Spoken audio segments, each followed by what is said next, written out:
Hi student, आज हम start करेंगे क्लास 10th का 9th चैप्टर, जो कि बेटा आपका एप्लीकेशंस ऑफ ट्रिग्नोमेट्री। ठीक है बेटा, जैसा कि आपको मालूम है आपके एग्जाम आने वाले हैं, तो मैं आपको केवल स्टार्टिंग से थोड़ा सा बेसिक समझाते हुए क्वेश्चन कराते हुए चलूंगा। ओके बेटा, तो लेट्स कंटिन्यू स्टार्ट। अब देखो बेटा, आपको इसमें क्या पढ़ना है, ट्रिग्नोमेट्री के एप्लीकेशंस। तो बेटा आपको इसमें नॉलेज होनी चाहिए। सबसे पहले तो ट्रिग्नोमेट्रिक रेशियोज क्या होते हैं। ठीक है, तो ट्रिग्नोमेट्रिक रेशियोज के बारे में मालूम होना चाहिए। तो बेटा ट्रिग्नोमेट्रिक रेशियोज पढ़ने से पहले आपको पूरा मालूम होना चाहिए आपको राइट एंगल ट्रायंगल के बारे में। ठीक है, तो बेटा देखो ध्यान से समझना, ये आपका राइट एंगल ट्रायंगल है। और बेटा राइट एंगल ट्रायंगल में क्या होता है आपको मालूम है, एक एंगल कितने का होता है, 90 डिग्री का। ये एंगल कितने का होता है, 90 डिग्री का। और 90 के सामने वाली जो साइड होती है वो होती है आपकी हाइपोटेन्यूज। क्या होती है, हाइपोटेन्यूज। इसी तरह ये होता है आपका बेस, और ये होता है परपेंडिकुलर सॉरी, ये होता है परपेंडिकुलर। ठीक है बेटा, तो इतना क्लियर है। 90 के सामने वाली साइड कौन सी होती है, हाइपोटेनियस। ये क्या आपका बेस, और ये परपेंडिकुलर। और बेटा ट्रिग्नोमेट्रिक रेशियोज आपने चैप्टर 8th में पढ़ा होगा। 8th चैप्टर में आपका बेटा ट्रिग्नोमेट्री, जिसमें आपने पढ़ा होगा साइन थीटा के बारे में, कोस थीटा, और एक होता है आपका टेन थीटा। साइन थीटा क्या होता है बेटा आपका, परपेंडिकुलर अपॉन हाइपोटेनियस। ये होता है बेटा आपका cos theta, base upon hypotenuse. और ये होता है आपका बेटा पी अपॉन बी, यानी परपेंडिकुलर अपॉन बेस। तो बेटा आपको बेसिकली इतना तो मालूम होना चाहिए कि साइन थीटा किसका रेशियो होता है, परपेंडिकुलर अपॉन हाइपोटेनियस का। Cos theta base upon height, और टेन थीटा होता है आपका परपेंडिकुलर अपॉन बेस। ठीक है। अब बेटा इसको इस ट्रायंगल में कैसे अप्लाई करेंगे, बेटा इस चैप्टर में आपको पूरा मतलब एक ही ये डायग्राम काम आएगा राइट एंगल ट्रायंगल का। ठीक है ना, इसलिए आप इसको बेसिक से समझते हुए चलना।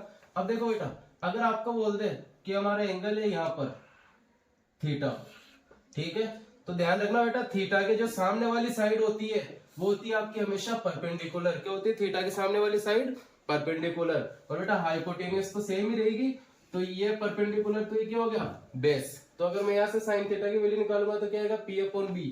पी क्या अपना ये परपेंडिकुलर अपॉन में बेस। क्लियर है। अगर बेटा मैं इसी तरह यहाँ पे मान लेता हूँ थीटा, थीटा आप किस तरफ मानूंगा, यहाँ पे। तो ध्यान रखना इसमें क्या होगा बेटा आपका, मैंने आपको बताया कि थीटा के सामने वाली साइड कौन सी होती है, परपेंडिकुलर। तो अब इस बार परपेंडिकुलर कौन हो गया आपका, बेस। ये परपेंडिकुलर हो गया ना इसके सामने। तो आपको जब भी आपको ध्यान रखना हमेशा बदलेगा कौन, बेस और परपेंडिकुलर, लेकिन आपका हाइपोटेनस तो सेम रहेगा। और एक चीज आपको याद रखनी है कि थीटा के सामने वाली साइड हमेशा क्या होती है आपकी, परपेंडिकुलर, और दूसरी साइड आपकी क्या हो जाएगी, बेस। क्लियर है। तो बेटा देखो अभी मैंने जब थीटा यहाँ पर लिया तो परपेंडिकुलर कौन हो गया, ये सामने वाली साइड। ठीक है, तो ये क्या हो गया, बेस, और ये हाइपोटेनस तो आपकी सेम रहेगी। क्लियर है बेटा। तो बेटा आप समझ गए, यहाँ से मैंने एक ट्रायंगल लिया, राइट एंगल ट्रायंगल। ये हो गया आपका ए, ये बी और सी। ठीक है, ये एंगल कौन सा आपका, 90 का। और मान लो बेटा आपको ये साइड गिवन है 5 सेंटीमीटर, ये गिवन है आपको 3 सेंटीमीटर, और ये गिवन है आपको 4 सेंटीमीटर। तो आपको इसके ट्रिग्नोमेट्रिक रेशियोज बताने हैं। ठीक है, जैसे मैं मान लेता हूँ कि अभी एंगल कहाँ पर है, चलो यहाँ पर मान लेते हैं अपन कि मुझे एंगल निकालना है सी से, यानी मैं क्या निकालूंगा, साइन सी।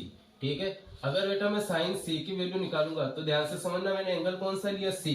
तो बेटा सी ये वाला एंगल, और इसके सामने वाली साइड क्या हो जाएगी आपकी, परपेंडिकुलर। साइन क्या होता है आपका, परपेंडिकुलर अपॉन हाइपोटेन्यूज। ठीक है, तो इस सी के सामने वाली साइड परपेंडिकुलर कितना हो गया आपका, 4। इसी तरह हाइपोटेन्यूज, हाइपोटेन्यूज तो आपकी सेम रहेगी बेटा, ये कितनी हो गई, 5। तो बेटा यहाँ से साइन सी की वैल्यू कितनी आ गई, 4/5। ठीक है, अगर बेटा आपको पूछ ले साइन ए की वैल्यू, साइन ए की वैल्यू, तो इस बार एंगल कौन सा ले लिया, देखो साइन ए, इसका फॉर्मूला भी सेम रहेगा, P/H। ठीक है, अब बेटा इस बार मैं ले रहा हूँ एंगल ए, तो ए के सामने वाली साइड कौन सी होती है, परपेंडिकुलर। अब इसके सामने हो जाएगा परपेंडिकुलर, तो बेटा ये क्या हो गया आपकी, परपेंडिकुलर। परपेंडिकुलर इस बार कितना आ गया, 3 अपॉन हाइपोटेनस। हाइपोटेनस आपकी सेम ही रहेगी, 5। क्लियर है। तो बेटा आप यहाँ से कौन से भी मतलब ट्रिग्नोमेट्रिक रेशियोज निकाल सकते हो। ठीक है, अब देखो बेटा आपको एक चीज और ध्यान रखनी है, जैसे आपका है साइन थीटा। साइन थीटा का बेटा रेसिप्रोकल होता है आपका ध्यान रखना कोसेक थीटा। साइन थीटा का रेसिप्रोकल क्या होता है? Cosec theta. इसी तरह कोस थीटा का रेसिप्रोकल होता है आपका 1 अपॉन सेक थीटा, और टेन थीटा का रेसिप्रोकल होता है आपका 1 अपॉन कोट थीटा। क्लियर है बेटा यहाँ तक? तो बेटा ये तो बेसिक रेसिप्रोकल है, ठीक है। हो सकता है आपको एमसीक्यू में पूछ ले कि साइन का रेसिप्रोकल क्या होगा? कोसेक, ठीक है। कोस का क्या होगा? सेक, और टेन का कोट। ओके। हाँ तो बेटा इसमें अपन बेसिकली जो अपने काम आएगा वो आएगा अपने एलिवेशन और डिप्रेशन, यानी angle of elevation and angle of depression, ठीक है। तो इसको ध्यान से समझना बेटा, पूरा रोल इसी का ही है। जो भी बताया था साइन थीटा वाले और कोस थीटा वाले वो रेशियोज, वो तो इसमें काम आनी है, लेकिन आपको ये मालूम होना चाहिए एलिवेशन एंगल का बनेगा, डिप्रेशन एंगल का बनेगा। तो इसको ध्यान से समझना, ठीक है। अब देखो, जैसे मान लो बेटा ये टावर है आपका, ये क्या है? टावर या कोई बिल्डिंग मान लो, ठीक है। ये हो गया टावर, ठीक है। अब बेटा यहाँ से समझना, यहाँ पर कोई एक लड़का है, ठीक है, जो कि इसको टावर को देख रहा है। क्लियर है? टावर को देखेगा यहाँ से, ठीक है, ऊपर की तरफ देख रहा है बेटा इसको। तो ये इसकी क्या हो गई? इसकी आंखों से और इसके टॉप से, ये इसकी हो गई लाइन ऑफ साइट। इसको अपन बोलते हैं लाइन ऑफ साइट। और बेटा देखो, इसकी यहां से लेके यहां तक की डिस्टेंस होती है हॉरिजॉन्टल डिस्टेंस, ठीक है। ये तो कौन सी डिस्टेंस है आपकी? Horizontal distance. इसी तरह बेटा ये देखो, यहां से देख रहे हो ऊपर की तरफ, तो ये होगी लाइन ऑफ साइट।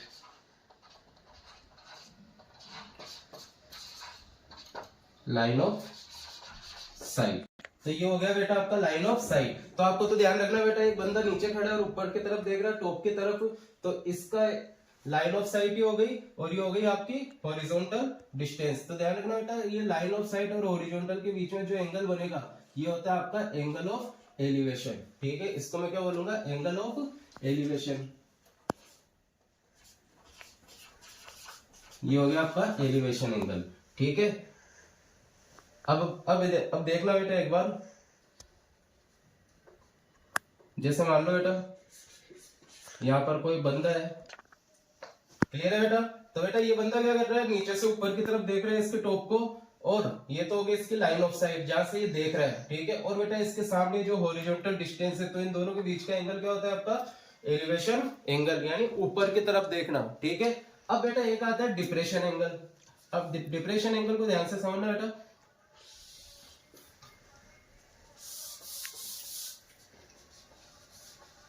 जैसे इसी में समझ लो, मान लो बेटा एक लड़का यहाँ पर खड़ा है, ठीक है। अब ये लड़का क्या कर रहा है? ऊपर की तरफ देख रहा है। तो मैंने आपको बताया था बेटा, ये लड़का ऊपर की तरफ देख रहा है, तो ये तो इसकी क्या हो गई? Line of site. ये हो गई लाइन ऑफ साइट, और यहां से ये इसकी क्या हो गई? Horizontal distance. Horizontal distance. अब बेटा देखो, पहले ये ऊपर की तरफ देख रहा था टॉप की ओर, अब बेटा ये बंदा क्या कर रहा है? नीचे की तरफ देख रहा है। तो बेटा ये नीचे की तरफ यहाँ पे देखेगा, यहां से यहां पर, तब भी ये इसकी क्या हो गई? Line of site. ये क्या हो गई? Line of site. तो ध्यान रखना बेटा, अगर हॉरिजॉन्टल के ऊपर जा रही लाइन ऑफ साइट, तो उसको तो अपन बोलते हैं एलिवेशन एंगल। ये कौन सा एंगल हो गया बेटा आपका? Elevation angle. और जब बेटा ये हॉरिजॉन्टल से नीचे की तरफ देख रहा है, ठीक है, तो ये एंगल होता है बेटा आपका डिप्रेशन एंगल। कौन सा एंगल होता है? Depression angle. क्लियर है? तो आपको ध्यान रखना बेटा, जब हॉरिजॉन्टल लाइन के नीचे लाइन ऑफ साइट है, ठीक है, तो वो एंगल होगा आपका डिप्रेशन एंगल। और जब ऊपर की साइड है, हॉरिजॉन्टल लाइन के ऊपर की साइड, तो वो होता है आपका एंगल ऑफ एलिवेशन। क्लियर है बिल्कुल यहाँ तक? ठीक है। अब बेटा हम लेते हैं इसके ऊपर एक क्वेश्चन नेक्स्ट। हाँ तो बेटा अपन इसके ऊपर एक क्वेश्चन देखते हैं। देखो क्वेश्चन किस टाइप का आता है आपका? A circus artist is climbing a 20 metre long rope which is tightly stretched and tied from the top of a vertical pole to the ground. Find the height of the pole. इसने बोला कि बेटा एक circus artist है, इस climbing जो कि चढ़ रहा है आपके, ठीक है, सर्कस आर्टिस्ट जो कि चढ़ रहा है आपके 20 मीटर लंबी रोप के ऊपर, 20 मीटर लंबी रोप के ऊपर से, ठीक है, which is tightly stretched and tied from the top of a vertical. जो बेटा वो रस्सी है आपकी, वो आपकी जो वर्टिकल पोल है उसके टॉप से बंधी हुई है। जैसे मानो ये हो गया आपका पोल, ये क्या हो गया, पोल, ठीक है। अब इसमें बोला कि बेटा जो आपकी रोप है इस टाइटली स्ट्रेच्ड, जो कि टाइटली स्ट्रेच्ड है फ्रॉम द टॉप, यानी रस्सी एक तो यहां से बंधी हुई है of a vertical pole to the ground, और बेटा देखो रस्सी का एक मुंह तो यहाँ पर ऊपर की तरफ और दूसरा जाएगा नीचे ग्राउंड में, तो बेटा ये टाइटली स्ट्रेच्ड की हुई है, ठीक है। और आपको मालूम है बेटा, आपको दे रखा है रस्सी कितनी लंबी है, 20 मीटर लॉन्ग, तो ये हो गया आपका 20 मीटर, ये साइड कितनी हो गई 20 मीटर। फिर अपने को बोला if the angle made by the rope with the ground level is 30 degree. अभी बोल रहा है कि इसका ये जो रस्सी है आपकी रोप और इस ग्राउंड का जो एंगल है वो गिवन है आपको 30 डिग्री। कितना गिवन है 30 डिग्री। और आपसे पूछा बेटा फाइंड द हाइट, तो अपने को क्या फाइंड करना है बेटा यहाँ पर हाइट, ठीक है। तो बेटा अब एक चीज बताओ, इसको नाम दे दो ए बी सी, ट्रायंगल हो गया एबीसी, और मुझे बेटा ये वाली साइड निकालनी है हाइट, ठीक है। तो बेटा एक चीज बताओ, ये तो होगा पर आपको यहाँ पे गिवन क्या है, एक तो मुझे गिवन है हाइपोटेनियस और एक है परपेंडिकुलर।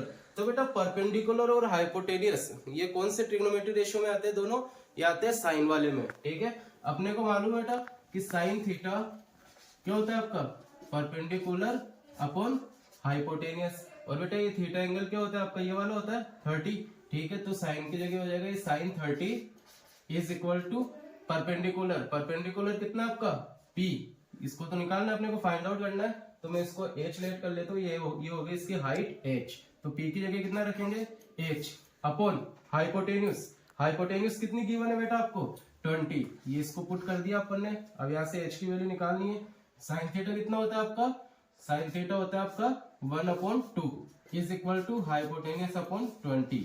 अब बेटा यहाँ से जब मैं इसकी हाइट की वैल्यू निकालूंगा तो 20 का आ जाएगा ऊपर, नीचे डिवाइड में तो इस तरफ ऊपर जाके मल्टीप्लाई में आ जाएगा, तो ये हो गया आपका H is equal to 20 multiply, और इसके मल्टीप्लाई में क्या चल रहा है 1/2, तो 2 से कितनी बार में कट गया 10 बार में। तो बेटा इस पोल की हाइट कितनी है आपकी 10 मीटर, मीटर में के लिए क्योंकि बेटा आपको यूनिट किसमें गिवन है मीटर में।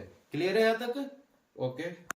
हाँ तो बेटा आपका सेकंड क्वेश्चन है, a tree breaks due to storm, कि एक पेड़ है बेटा जो आपके तूफान से टूट गया, and the broken part bends, तो बेटा जो उसका टूटा हुआ पार्ट है वो नीचे जाकर ग्राउंड पर टच करता है, ठीक है। और उसका एंगल दे रखा है अपने को 30 डिग्री का, कि वो ग्राउंड के साथ उसका टॉप कितने का एंगल बना रहा है 30 डिग्री का। The distance between the foot of the tree to the point where the top touches of the ground is 8 metre. तो ध्यान से समझना, देखो ये आपका ट्री है बेटा, ठीक है। एक स्टॉर्म आया तो बेटा इससे वाला जो ट्री है यहाँ से ब्रेक हो जाता है, तो बेटा ब्रेक होके इसका जो ये वाला टॉप है ये नीचे की तरफ आ जाएगा, यहाँ से ब्रेक होके ये इसका टॉप ऊपर वाला टॉप है बेटा जो कि टूटकर एज इट इज यहाँ पे आ गया, ठीक है, ग्राउंड से टच हो गया।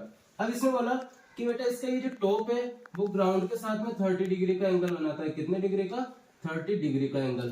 क्लियर है। फिर हमको बोला कि जो इसका फुट है बेटा ये वाला और इसका ये वाला जो पॉइंट है टच करने वाला जो टॉप वाला, इन दोनों के बीच की हमको डिस्टेंस गिवन है कितनी 8 मीटर। और हमको बोला कि बेटा आपको निकालना find the height of the tree, आपको इसकी हाइट फाइंड आउट करनी है, ठीक है, पेड़ की हाइट बतानी कि इसकी टोटल हाइट कितनी थी। तो बेटा एक चीज बताओ, ये ब्रेक कहां से हुआ इस तरफ से, अगर मैं इसको H1 ले लू और इससे ऊपर वाली हाइट कितनी हो जाएगी, इसको मैं ले लेता हूं H2। क्लियर है। तो बेटा ट्री की टोटल हाइट कितनी हो जाएगी H1 प्लस H2। तो बेटा जैसे ये नीचे आके गिरा तो यहाँ से नीचे कौन सा वाला गिरा H2 वाला पार्ट, तो यहाँ से यहाँ तक की कितनी है डिस्टेंस, ये भी H2। क्लियर है। अब बेटा देखो अगर मैं H1 और H2 की वैल्यू निकाल लूं तो मैं इनको ऐड कर दूंगा तो आपकी टोटल हाइट आ जाएगी ट्री की, ठीक है। तो बेटा टोटल हाइट कैसे निकालेंगे, सबसे पहले देखो मुझे क्या निकालना है H2। तो बेटा H2 निकालने के लिए मैं क्या करूंगा एक चीज बताओ, ये आपका हाइपोटेनियस और ये बेस, तो बेटा बेस और हाइपोटेनियस किसमें किसमें आता है आपका cos theta is equal to क्या होता है आपका बेस अपॉन हाइपोटेनियस। तो यहाँ पे बेटा cos थीटा वाला अप्लाई कर देंगे कि cos theta is equal to hypotenuse, sorry base upon hypotenuse. cos theta ये होता है आपका बेस अपॉन हाइपोटेनियस, ठीक है। अब यहाँ पे थीटा कितना गिवन है मुझे 30 डिग्री का, तो ये हो गया cos 30 is equal to base, base कितना आपका 8 अपॉन h2 कितना है, h2 तो आपको निकालना है, ठीक है, इसको स्मॉल h2 लिख लो। तो बेटा यहाँ से h2 की वैल्यू आ जाएगी। तो बेटा आपको ध्यान रखना है कि साइन थीटा कोस थीटा इनका यूज कहां पर होगा, आपको ये देखना है कि आपको निकालना क्या है। अगर मुझे यहाँ से h2 की वैल्यू निकालनी है तो h2 तो अपना क्या है, हाइपोटेनियस, और ये बेस, तो मुझे मालूम है बेटा कि बेस अपॉन हाइपोटेनियस ये दोनों चीजें किसमें आती है, कोस वाले में। तो इसको हमने अप्लाई कर दिया, तो ये हो गया आपका cos 30 is equal to 8 upon h2। अब एक चीज बताओ बेटा, cos 30 की वैल्यू कितनी होती है, cos 30 की वैल्यू होती है आपकी √3 अपॉन 2। cos थीटा की वैल्यू कितनी होती है, cos 30 की √3 अपॉन 2, और यहाँ से ये 8 अपॉन h2। अब बेटा मुझे h2 की वैल्यू निकालनी है, ठीक है, यहाँ से h2 की वैल्यू निकालूंगा तो h2 का आ जाएगा ऊपर और ये 2 इधर आ जाएगा, क्रॉस मल्टीप्लाई हो जाएगा ना आपका ये। तो h2 गया √3 के पास, तो ये हो गया √3h इज इक्वल टू ये कितना हो गया 16। तो बेटा h की वैल्यू कितनी है आपकी 16 अपॉन h2 की वैल्यू कितनी है आपकी 16 अपॉन √3। यहां तक क्लियर है। अब मुझे वैल्यू किसकी निकालनी है, h1 की। h1 फाइंड आउट करना, तो बेटा देखो h1 आपका क्या है, परपेंडिकुलर, और ये क्या आपका बेस। तो बेटा परपेंडिकुलर अपॉन बेस कौन से वाले ट्रिग्नोमेट्री रेशियो में आता है, वो आता है आपका tan थीटा में, ठीक है। तो बेटा देखो tan theta is equal to क्या होता है आपका p अपॉन b, ठीक है। tan, अब यहां से देखना बेटा ये कितना हो जाएगा, tan 30 is equal to perpendicular, 30 के सामने परपेंडिकुलर कौन है, h1, तो ऊपर आ जाएगा h1 अपॉन बेस, बेस कितना आपका सेम है, बेस हो गया आपका 8। अब मुझे यहाँ से h1 की वैल्यू निकालनी है, तो 8 का मल्टीप्लाई हो जाएगा बेटा, ऊपर जाके मल्टीप्लाई हो जाएगा, ठीक है। तो ये हो जाएगा आपका tan 30 कितना होता है आपका, ये होता है 1 अपॉन √3। tan 30 की वैल्यू होती है 1 अपॉन √3। इसी तरह h1 अपॉन 8। अब बेटा जैसे यहां से मैं h1 की वैल्यू निकालूंगा तो 8 क्रॉस मल्टीप्लाई होकर ऊपर चल जाएगा, तो आपका h1 कितना आएगा, h1 is equal to 8 upon √3। तो बेटा मेरे पास में देखो h1 भी आ गया और h2 भी आ गया, मुझे तो इसकी टोटल हाइट बतानी, टोटल हाइट कितनी है h1 h2 यानी h1 प्लस h2। तो टोटल हाइट हो जाएगी आपकी, total height h1 plus h2। h1 कितना है अपना 8 अपॉन √3 प्लस h2 कितना है आपका 16 अपॉन √3। और बेटा इन दोनों का एलसीएम कितना आ जाएगा, √3 आ जाएगा एलसीएम, तो ये आ गया √3 एलसीएम। और ऊपर कितना आ गया 8 प्लस 16, 8 प्लस 16, और 8 प्लस 16 कितना होता है आपका 24 अपॉन √3। तो बेटा ये आपकी ट्री की टोटल हाइट आ गई। अब लेकिन बेटा ध्यान रखना किसी भी आंसर में नीचे कभी रूट की वैल्यू नहीं होती, ठीक है, तो इस रूट को हटाना पड़ेगा √3 को। तो बेटा √3 को हटाने के लिए हम क्या करेंगे, ऊपर नीचे √3 का मल्टीप्लाई कर देंगे। जब मैंने यहाँ पे √3 से मल्टीप्लाई किया तो मुझे नीचे भी करना पड़ेगा। अब बेटा √3 का √3 से मल्टीप्लाई कितना होगा, वो होता है आपका 3, तो 24 अपॉन नीचे तो कितना हो गया इनका मल्टीप्लाई 3, तो √3 का √3 से मल्टीप्लाई कितना हो गया 3। ऊपर क्या चल रहा है आपका √3 एज इट इज चल रहा है 24 के साथ, और बेटा ये 3 से 24 कितनी बार में कट गया 8 बार में, तो बेटा इसका आंसर कितना है 8√3। तो बेटा आपको ध्यान रखना है कि इस ट्री की टोटल हाइट कितनी कितनी थी h1 प्लस h2, जो कि आपको मिली है 8√3। Okay next. हाँ तो बेटा अभी ये वाला क्वेश्चन देखेंगे, यहाँ पे गिवन है from a point on the ground, बेटा ये आपके चैप्टर का 7th क्वेश्चन है, ठीक है। From a point on the ground the angles of elevation of the bottom and the top of a transmission tower fixed at the top of a 20 meter high building। आपने को ऐसा बोला कि बेटा एक 20 मीटर लंबी बिल्डिंग है, यहां से यहां तक की एक बिल्डिंग है जिसकी हाइट कितनी दे रखी है आपको 20 मीटर, ये अपने को हाइट गिवन है, ठीक है। और इसने बोला कि इसी के ऊपर, इस बिल्डिंग के टॉप के ऊपर, यानी टॉप से ही एक टावर है, इसके टॉप पर ही एक टावर है ये वाला, ठीक है, जो कि इसके टॉप के ऊपर लगा हुआ है। और हमसे बेटा पूछ रहा है कि find the height of the tower, कि बिल्डिंग के ऊपर आपका जो टावर है आपको उसकी हाइट फाइंड आउट करनी है, ठीक है। तो मैं इसको मान लेता हूं h, कितना मान लेंगे बेटा इसको h। तो बेटा यहां से यहां तक की टोटल हाइट कितनी हो गई, 20 प्लस h, ये टोटल हाइट हो गई यहाँ से यहाँ तक की। अब अपने को गिवन है एलिवेशन एंगल्स, एक तो है 45 डिग्री, 45 डिग्री जो है बेटा आपका बिल्डिंग के टॉप से और ग्राउंड पर बन रहा है, यहाँ पर ये बन रहा है 45। तो 45 डिग्री वाला बेटा आपका ये एंगल बन रहा है इसके टॉप से और ग्राउंड पर, ठीक है। फिर हमको बोला कि 60 डिग्री का एंगल जो है वो आपका टावर के टॉप से बन रहा है यहाँ पर। तो ये टोटल एंगल कितने का, 60 डिग्री का, ये हो गया आपका 60 डिग्री का एंगल। अब बेटा इसको नेम दे दो, जैसे मैं इसको बोल देता हूँ ये साइड है, ये पॉइंट है ए बी सी डी। अब बेटा हमसे यहाँ पे क्या पूछिए, height of the transmission tower की, इस बिल्डिंग के ऊपर जो टावर लगा हुआ है इसकी हाइट कितनी होगी अपने को ये बताना है, ठीक है। तो ये बताने के लिए क्या करेंगे बेटा, देखो एक ट्रायंगल तो कौन सा बन रहा है इसमें, ए बी सी, एक तो ये वाला ट्रायंगल बन रहा है इसमें, ठीक है। तो मैंने एक बार तो लिया in triangle A B C. तो बेटा एक चीज देखो, एबीसी में मुझे क्या फाइंड आउट करना है, ए बी की वैल्यू फाइंड करूंगा। तो इधर देखो आपको गिवन क्या है, पी और बी।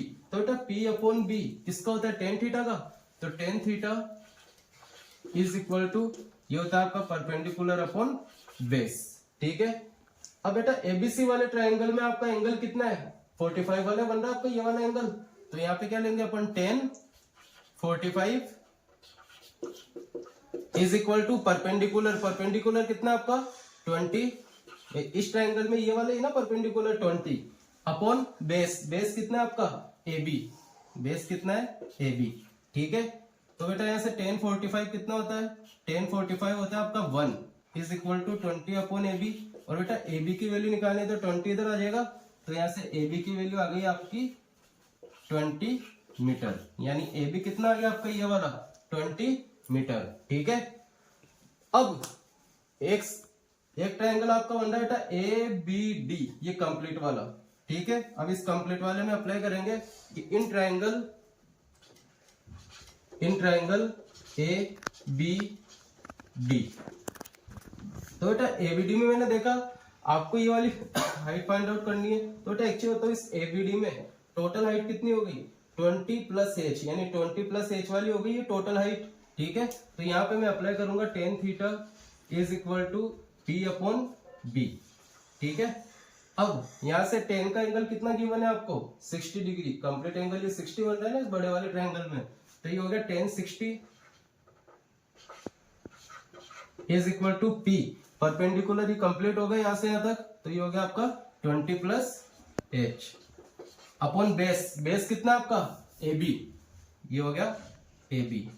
अब 1060 की वैल्यू कितनी होती है, 1060 की वैल्यू होती है अंडर रूट में 3, root 3 is equal to 20 plus h upon AB, AB अभी निकाला बेटा अपन ने कितना है 20।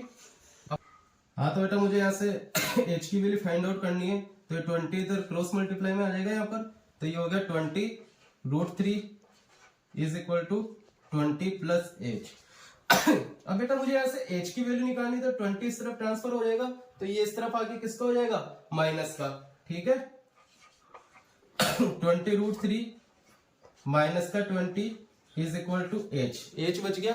अब यहाँ से मैं कॉमन क्या ले सकता हूँ, 20, यहाँ से मैंने 20 कॉमन ले लिया, तो अंदर क्या बच गया, रूट 3 और माइनस का 1 इज इक्वल टू h।